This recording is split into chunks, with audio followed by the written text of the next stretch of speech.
ሰላም ጤና ይስጥልኝ ቤተሰቦች፣ ቦሊ ዶክተር በሚለው የመረጃ ፕሮግራም በድጋሚ ተገናኝተናል። በዚህ ዓመት ጀምሩ ቪፒኤን አብርታችሁ ዛሬ የመጀመሪያውና ትልቁ ዜና የሚሆነው ራማይና ከተሰኘው ፊልም ላይ የመጀመሪያ ግልብሱ ወይም ጨረፍታ ቪዲዮ ለእይታ ይበቃ ሲሆን የዚህ ግልብስም እንዳለ ትኩረቱ በጓን ራም በሚሉት ወይም በሂንዱ አማልክት ራም በረንቢር ካፑር ላይ ብቻ ያጠነጠነ ሆኗል። ይሄኛው ቲዘሩ ጠቅላላ ትኩረቱን ያደረገው በረንቢር ካፑር ላይ ነው። ስለዚህ ኦፊሻል ትሬለሩ ለእይታ ከመብቃቱ በፊት የለክሽመንን፣ የሲታን፣ የራቨንንና የሃኑማንንም ፈርስት ሉክ ግልብሳቸውን ማየታችን ማይቀር ነው ማለት ነው። የረንቢር ካፑር ገጸ ባህሪን ስናየው በጓን ራም ሆኖ በጣም የሚያምር ነገር አለው፣ ደስ ይላል። የፊልሙ ቪዥዋልና ቪኤፍኤክሱም በጣም የሚያምር ነገር አለው። የተወሰነ የጎደለው ነገር ቢኖርም እሱ እንዳለ ሆኖ ማለት ነው። ግን ደግሞ ገና ይሄ ግልብሱ ነው። በጣም ብዙ ነገር ስለምናይ መፍረድ እንኳን በጣም ይከብዳል። የፊልሙ አሰራርና ይዘቱን ስናየው ልክ እንደ ሆሊውድ ፊልም እንደሆነ በደንብ አሳይቶናል። ረንቢር ካፑርም በጣም ከትልልቅ ጭራቆች ጋር ሲታገል ይታያል። በዚህኛው ቲዘር ላይ የመጀመሪያው ክፍሉ ሙሉ ለሙሉ የሚያጠነጥነው ወይም ትኩረት የሚያደርገው በጓን ራም በሚሉት አማልክት ላይ እንደሆነ በደንብ አረጋግጦልናል። በጓን ራምን ለጥሞና የሄደበትን ስደትና ሲታ አነን የሚባለው ወይም ንግስናውን እስከሚያገኝበት ድረስ ያለውን ታሪክ ሙሉ ለሙሉ በደንብ ያሳዩናል ማለት ነው። በእርግጥ የራማይና ፊልም ታሪኩ ምን እንደሆነ ሁሉም ሰው ያውቀዋል። በተለይ ህንድ ውስጥ በጣም የተለመደ ነው፣ የሚታወቅ ታሪክ ነው። ቢሆነው ግን በዘመናዊ መልኩ እንዴት አድርገው አቅርበውልናል የሚለውን ለማየት እንዳለ ህንድ በጣም ጓጉቷል፣ እየጠበቀው ነው ያለው ማለት ይቻላል። ቲዘሩ ላይ ራቨንን ወይም ያሽን ከጀርባ ነው ያሳዩን። ስለዚህ በቀጣይ እንግዲህ በራቨን ካራክተር ያሽ ምን መስሎ መጥቷል የሚለውን ደግሞ ለማየት የሚያጓጓ ነገር አለው። የራቨን ግዛቱን ወይም ለንካ የሚባለውን በታሪኩ ላይ በጣም በሚያምር መልኩ አነስ አድርገው አሳይተውናል። በትክክልም ፊልሙ ላይ እንግዲህ የሚያንጸባርቅ በወርቅ የተሰራ ግዛቱን በደንብ ያሳዩናል ብለን ተስፋ እናደርጋለን። እስከዛሬ በፊልም እንኳን በደንብ ባያሳዩንም ግን በታሪክ ሲሰማ እንደነበረው አይነት ቆንጆ አድርገው እንደሚሰሩ ምንም ጥርጥር የለውም። የሁለቱም ፊልም በጀት እንግዲህ 4000 ከሮር ያለፈ ነው። ይህ ፊልም በምን አይነት ደረጃ እንደተቀረጸ እንግዲህ መገመት ትችላላችሁ፣ ይሄን ያህል ወጪ ከወጣበት። ስለዚህ ፊልሙ 5000 ከሮር እንዲያስገባ ይሄንን ፊልም ሜከሮቹ በምን አይነት ሌቭልና በምን ደረጃ ለእይታ ሊያበቁት ይችላሉ የሚለው ደግሞ ያን ሁሉ ነገር እንግዲህ ለየት እንደሚያደርጉት ጥርጥር የለውም። በቀጣይ ጥቂት ቀናት ውስጥ ማወቃችን ማይቀር ነው። እናንተስ የራማይን ቲዘርን አያችሁት? ተመቻችሁ? ያላችሁን ሀሳብ አስተያየት ኮሜንት ላይ ጻፉልኝ።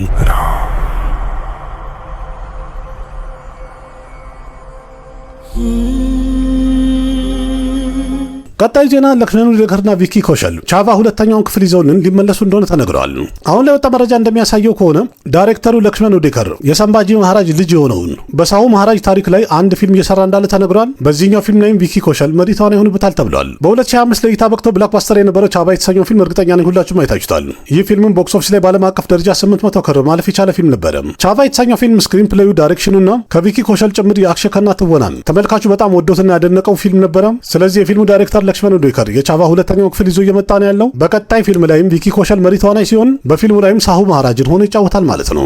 ዳይሬክተሩ ለክሽመን ኡዴከር በአሁኑ ሰዓት ላይ ሽረዳ ካፑር የሰራችበትን ኢታ የተሰኘውን ፊልም ዳይሬክት እያደረገ ነው ያለው። ይህ ፊልም እስከዚህ ዓመት መጨረሻ ድረስ ለእይታ ይበቃል ተብሎ ይጠበቃል። የቪኪ ኮሸልና ለክሽመን ኡዴከር የሚሰሩት የቻቫ ሁለተኛው ክፍል እንግዲህ ኦፊሻሊ አናውንስ ከተደረገና ከተረጋገጠ የፊልሙ ቀረጻ እስከ 2027 አጋማሽ ድረስ ጣጣው ጨርሶ ይጀምራል ማለት ነው። ልክ እንደ ቻቫ ይሄን በጣም ትልቅ ፊልም እንደሚሆን ምንም ጥርጥር የለውም። ግን በቀጣይ የፊልሙ ኦፊሻል አናውንስመንት እስከሚደረግ ደግሞ መጠበቅ ግዴታችን ነው። ቀደም ያለው ቦሊ ዶክተር ላይ ነግሬያችሁ ነበረ። በዱረንደር የተነሳ ቡት መግላ የተሰኘው ፊልም ሊራዘም ይችላል ብዬ ነበረ። አሁን እንዳሉት ከሆነ ይህ ፊልም አፕሪል 10 ለእይታ ይበቃም ብለዋል። ትናንትና የቡት መግላ ፊልም ሜከሮች አናውንስ እንዳደረጉት ከሆነ የቡት መግላ ፊልም ቅድመ እይታው አፕሪል 16 2026 ለእይታ ይበቃል ብለዋል። ማለትም ኦፊሻሊ አፕሪል 17 ለእይታ ይበቃል ፊልሙ ማለት ነው። ይህ በጣም ጥሩ የሚባል ውሳኔ ነው። ምክንያቱም ዱረንደርቱ አሁንም ቦክስ ኦፊስ ላይ በጣም ምርጥ ገንዘብ እየሰራ ነው ያለው። የአክሽን መሪ ቀጣይ ፊልሙ ላይ ተመልካቹ በጣም ተስፋ አድርጎ የሚጠብቀው ፊልም ነው። ስለዚህ በዕለቱ ቡት መግላ የተሰኘው ፊልም ምን ይመስላል፣ ቦክስ ኦፊስ ላይ ደግሞ ምን አይነት አቀባበል ያጋጥማል የሚለውን ሁላችንም አብረን ምን ይሆናል። घंटा होते हैं भूत सच में होते हैं።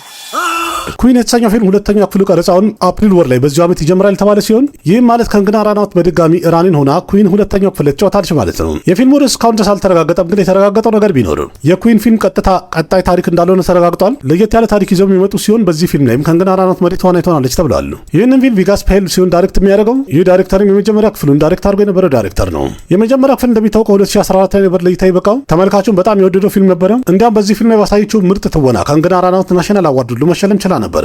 ስለዚህ ኩዊን ሁለተኛ ክፍል እየተሰራ ነው ያለው። ቀረጻውንም በዚህ ወር ይጀምራል የተባለ ሲሆን ፊልሙም ጣጣውን ጨርሶ 2027 ድረስ እናየዋለን ተብሎ ይጠበቃል። ጁኒየር ኤንታር የሚሰራበት ድራገን የተሰኘው ፊልም ላይ የመላላሙ አክተር ቶሚኖ ቶማስ ፈርሞት ነበር ወይም ፈርሞ ነበር በፊልሙ ላይ።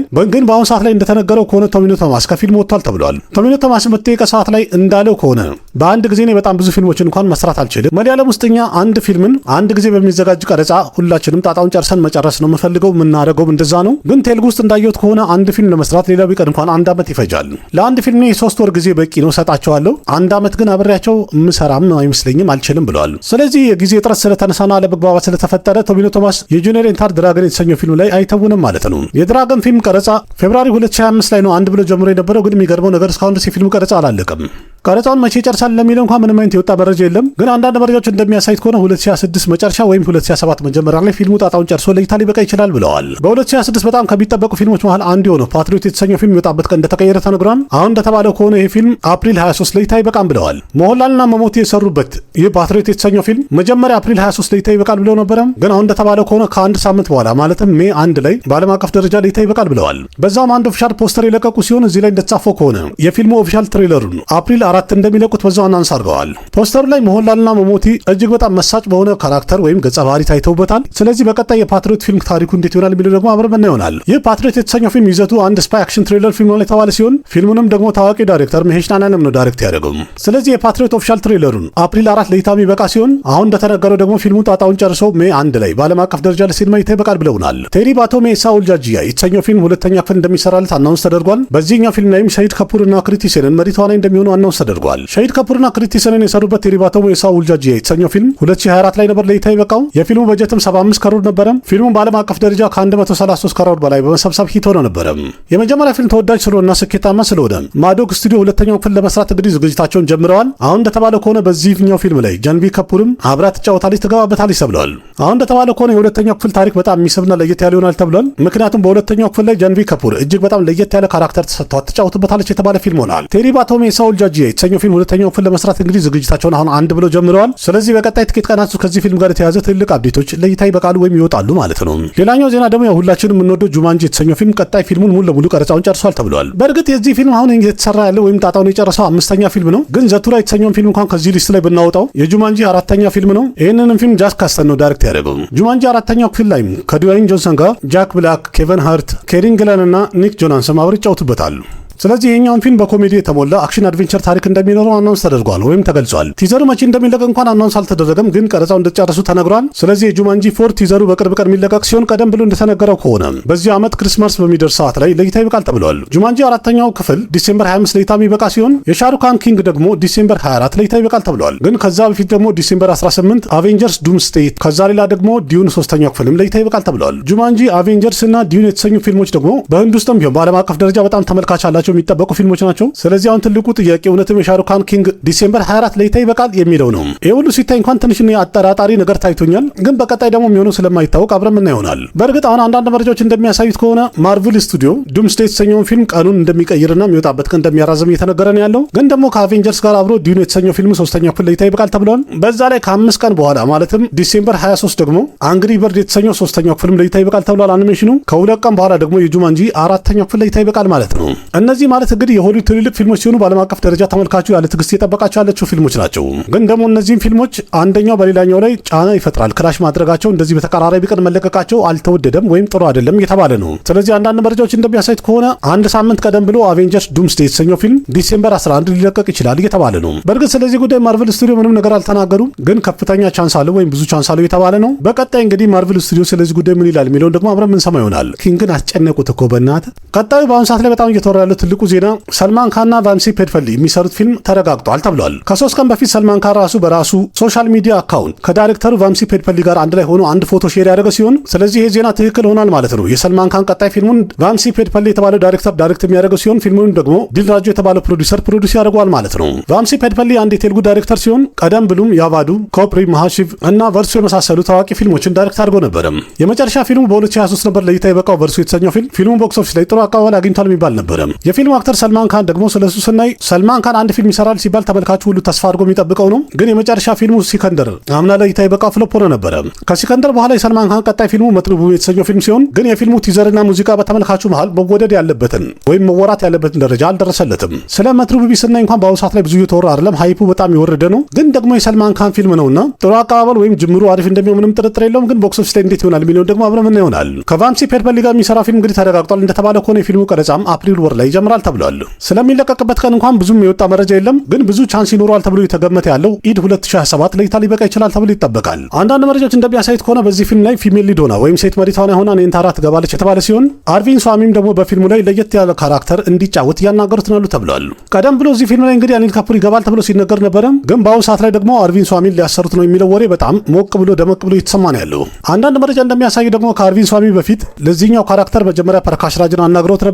ከዛ ግን በአንዳንድ ምክንያቶች ፐርካሽ ራጅ ሊገባ አልቻለም ፊልሙ ላይ ተብሏል። አርቪን ሷሚ በእርግጥ በታሚል ሲኒማ በጣም ታዋቂ አክተር ነው። ቀደም ብሎም በ90ዎቹም ታዋቂ የሆኑ አሪፍ ህንድ ፊልሞች ላይም ሰርቶ ነበረ፣ ወይም በሂንዲ ፊልም ማለት ነው። የሰልማን ካን ቀጣይ ፊልሙ እንግዲህ ካስቲንግ ወይም ተዋናዮቹ በፓን ኢንዲያ ሌቭል የተለያየ ኢንዱስትሪ ተዋናዮች እንዲገቡ እያደረጉ ነው ያሉት። ስለዚህ እንግዲህ ቀጣይ ሌላ ማን ተዋናይ ይፈርማል የሚለውን ደግሞ በቀጣይ አብረን ምና ይሆናል። የፊልሙ ቀረጻ እንግዲህ በቀጣይ ጥቂት አናት ይጀምራል የተባለ ሲሆን አንዳንድ መረጃዎች እንደሚያሳዩት ከሆነ ፊልሙ ጣጣውን ጨርሶ ኢድ 2027 ይለቀቃል ብለዋል። በእርግጥ ትልቅ ፊልም ነው። ስለዚህ በቀጣይ ደግሞ ከፊልሙ ጋር የተያያዘ መረጃዎች እስከሚወጡ እንጠብቃለን ማለት ነው። ሌላኛው ዜና ደግሞ ድርሸም የተሰኘው ፊልም በስፓኒሽም ሪሜክ ሊደረግ እንደሆነ አናውንስ ተደርጓል። ፊልሙንም ሮዲ ግሩዝ የተባለው ፕሮዲውስ እንደሚያደርገው አናውንስ አድርገዋል። በኢንዶኔዥያና በኮሪያ ከተሰራ በኋላ ድርሸም ስሪ በስፓኒሽም ሪሜክ እንደሚደረግ ተረጋግጧል ማለት ነው። የፍሬንች ፊልም ፌስቲቫል ላይ ሮዲ ግሩዝ ዳይሬክተሩ ወይም ፕሮዲውሰሩ ራሱ እንደተናገረው ከሆነ ድርሸምን እኛ በስፓኒሽ ሪሜክ እናደርገዋለን፣ ፊልሙንም ደግሞ ትልቅ የሚባል የስፓኒሽ ዳይሬክተር ያደርገዋል ብለዋል። ሮዲ ግሩዝ ጨምሮ እንደተናገረው ከሆነ በንግግሩ ድርሸም ፊልም የፊልሙ ታሪክ እንደሚያሳየው አንድ አባት ልጁን ለማትረፍ በጣም ትልቅ ደረጃ ላይ ሲደርስና ውስብስብ ነገሮች ሲገባ ይታያል። ይሄ ደግሞ የህንድ ብቻ ሳይሆን በኢንተርናሽናል ደረጃ ወይም በዓለም አቀፍ ደረጃ የሚወደድ ርዕስ ነው። በቀላሉ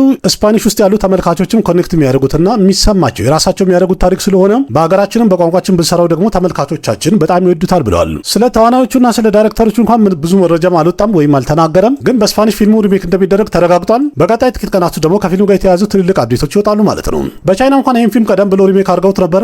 በቀጣይ ደግሞ ኢንዶኔዥያ፣ ኮሪያና በእንግሊዝኛ ከዛ ቀጥሎ ደግሞ በስፓኒሽም ሪሜክ ሲደረግ እናያለን ማለት ነው። ስለዚህ እንግዲህ ድርሸም ፊልሙን በዓለም አቀፍ ደረጃ ሪሜክ ተደርጎ ደግሞ ሲታዩ በጣም ደስ የሚልና የሚያምር ነገር ያለው ይመስለኛል።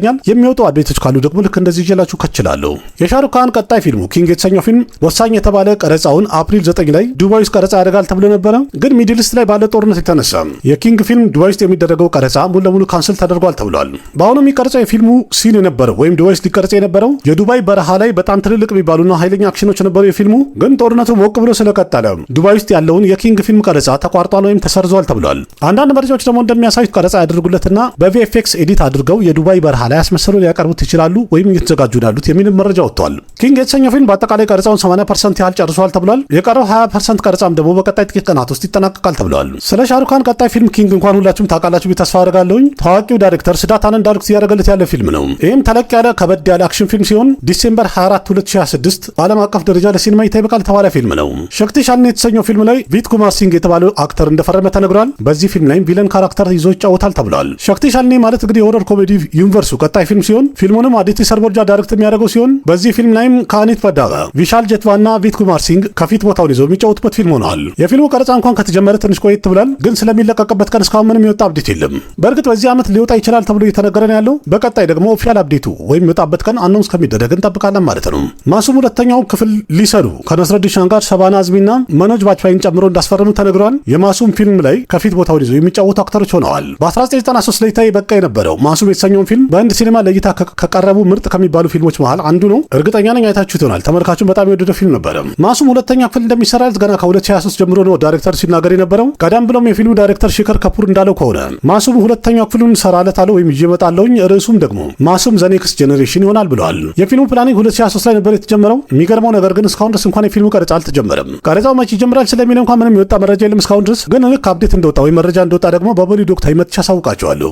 ሌላኛው ዜና የራም ቸረን ፔዲ የተሰኘው ፊልም በድጋሚ የሚወጣበት ቀን እንደሚራዘም እየተነገረ ነው ያለው። ይሄ ፊልም አሁን አፕሪል 30 እንኳን ለይታ ይበቃም ተብለዋል። ፔዲ የተሰኘው ፊልም መጀመሪያ ማርች 27 ነበር ለይታ ይበቃል የተባለው፣ ግን ደግሞ የፊልሙ ቀረጻ ስላላለቀው ወደ አፕሪል 30 ተራዝሟል ብለው ነበረ። አሁንም አፕሪል 30 እንደማይደርስ እየተነገረ ነው ያለው። ምክንያቱም ደግሞ የፊልሙ ቀረጻ ሙሉ ለሙሉ አልተጠናቀቀም ተብለዋል። የፊልሙ ቀረጻ ደግሞ ትንሽ ጊዜ ከቀረው ሙሉ ለሙሉ ካልተጠናቀቀ ፖስት ፕሮዳክሽን ስራውም ደግሞ ትንሽ ጊዜ ይፈልጋል። ስለዚህ 2-3 ወራት ተጨማሪ ይፈልጋል ማለት ነው። በእርግጥ የፊልሙ ሜከሮች ወይም የፔዲ ፊልም ሜከሮች እስካሁን ድረስ ምንም አይነት ኦፊሻል አፕዴት አልሰጡም፣ መረጃ አላወጡም። ግን ሚዲያ ላይ ወጡ አንዳንድ ሪፖርቶችን እኒ ከተባለ ፊልሙ ጣጣውን ጨርሰው ሜይ ወይ ጁን ላይ ለእይታ ቢበቃ ነው ብለው እየተናገሩ ነው ያሉት። ፔዲ ወይም የራም ቸረን ይህ ቀጣይ ፊልሙ በዚህ ዓመት ከሚለቀቁ በጣም ከሚጠበቁ ፊልሞች መሃል አንዱ ነው። ፊልሙ ደግሞ በአጠቃላይ ወደ 300 ከራ አካባቢ በጀት እንደወጣበት ተነግሯል። ፊልሙ የራም ቸረን ነው፣ በጀቱም ከፍተኛ ነው። ስለዚህ ተመልካቹ በጣም ተስፋ አድርጎ የጠበቀው ነው ያለው። ስለዚህ በቀጣይ የፔዲ ፊልም እንግዲህ ኦፊሻል የሚለቀቅበትን ቀን አናውንስ ከሚያደርጉ እንጠብቃለን ማለት ነው። ካርቲ ስለ ቀጣይ ፊልሙ የማቪረን ፊልም ዳይሬክተር የሆነውን መኖራ ሲንግን እያናገረ እንዳለ ተነግሯል። ፊልሙንም ደግሞ ጀግራል ስቱዲዮ ፕሮዲውስ ያደርገዋል ተብሏል። ካርቲ በአሁኑ ሰዓት ላይ ሰርዳርቱን ቀረጻ ሙሉ ለሙሉ ጨርሷል።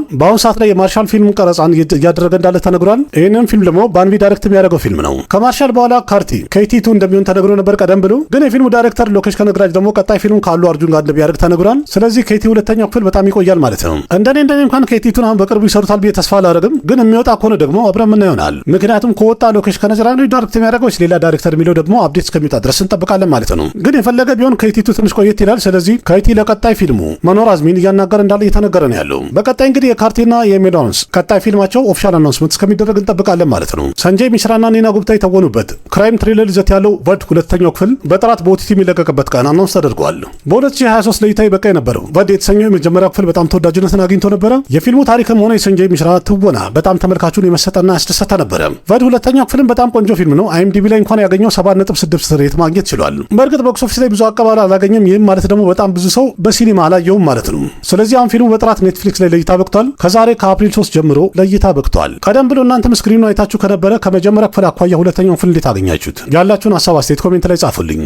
ቪዲዮ ከተመቻችሁ ላይክ አድርጉ። ያላችሁን ሀሳብ አስተያየት በኮሜንት ገለጹ። ለጓደኞቻችሁ ሼር አድርጉ። ልክ እንደዚህ ከአንድ ሲኒማ ጋር የተያዙ በጣም ብዙ ጨዋታዎችን እና የተለያዩ የሚወጡ አፕዴቶችን በተለያየ ፕሮግራም አንድ በአንድ አቀርብላችኋለሁ። በፍቅር የተሞላውና የማበረታቻ ኮሜንታችሁን ሁልጊዜ ለትርስ ጠብቃለሁ። ልክ እንደዚህ በሌላ አዳዲስ መረጃዎችና አሪፍ ታሪኮች በድጋሚ እስከምንገናኝ ድረስ አቅራቢያችሁ ቃሲም መካ ነበርኩኝ። ደህና ሁኑ። ባባይ።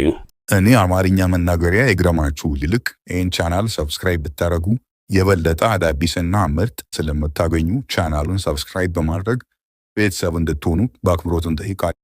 ना जाने कैसा एहसास है बुझती नहीं है क्या प्यास है क्या नशा इस प्यार का मुझ पे सनम छाने लगा कोई न जाने क्यों चैन होता है क्या करूँ